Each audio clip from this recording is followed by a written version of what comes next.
Жусуп Абдырахманов – имя, которое каждый кыргыз слышал, но далеко не все знают, насколько он был мощным политическим мыслителем, человеком огромного масштаба, реформатором и одним из тех, кто практически создал фундамент современного Кыргызстана.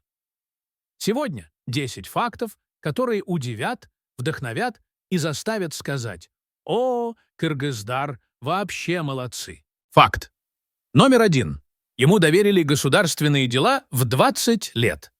Когда большинство людей в 20 лет только выбирают профессию, Жусуп Абдырахманов уже участвовал в политике, руководил процессами, которые повлияли на судьбу народа. Такой талант и лидерство – редкость даже сегодня. Факт. Номер 2. Один из основателей кыргызской автономии. Именно Абдырахманов входил в группу людей, которые добивались создания административных границ и юридического статуса будущего Кыргызстана. Если бы не он, карта региона могла бы выглядеть совершенно иначе. Факт номер 3. Добился признания кыргызов отдельным народом. В начале 20 века кыргызов часто путали с другими тюркскими группами. Абдырахманов активно продвигал идею: кыргыз — это отдельный народ со своей историей.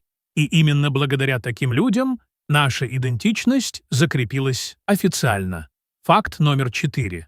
Он боролся за земли кыргызов. Абдырахманов – один из тех, кто участвовал в определении границ будущей республики. Он отстаивал исторические территории, активно доказывал их принадлежность кыргызам. Если бы был космический GPS, он бы им тоже пользовался. Факт номер 5. Создатель первых программ развития экономики. Он разрабатывал планы по ирригации, развитию сельского хозяйства, улучшению условий жизни народа, обучению молодежи. Грубо говоря, то, что сегодня называется нацстратегия, он делал 100 лет назад.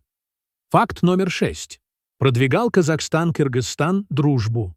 Абдырахманов активно работал над тем, чтобы кыргызские и казахские общины взаимодействовали, поддерживали друг друга. Можно сказать, он был дипломатом еще до того, как это стало модным. Факт номер 7.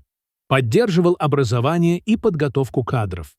Он считал, если кыргыз хочет сильное государство, нужно учиться.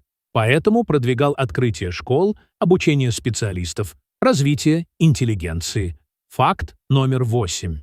Был принципиальным и честным. Абдырахманов не любил коррупцию, откаты и лесть. Если что-то было неправильно, он говорил об этом открыто, даже если это было опасно.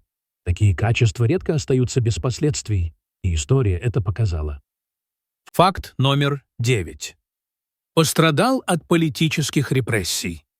В 1938 году его арестовали и расстреляли. Он ушел молодым, но успел сделать столько, сколько другим не удается за 80 лет. Это огромная трагедия, но и пример силы духа. Факт номер 10. Реабилитирован и признан одним из ключевых лидеров Кыргызстана. После 20-го съезда его имя восстановили, а вклад признали. Сегодня его считают одним из главных основателей кыргызской государственности. Жусуп Абдырахманов не просто политик. Это человек, который любил свой народ, работал для будущих поколений и оставил след, который нельзя стереть. Если вы гордитесь, что родились кыргызом, часть этой гордости создана людьми вроде него. Пишите в комментах. Хотим продолжение про великих кыргызов.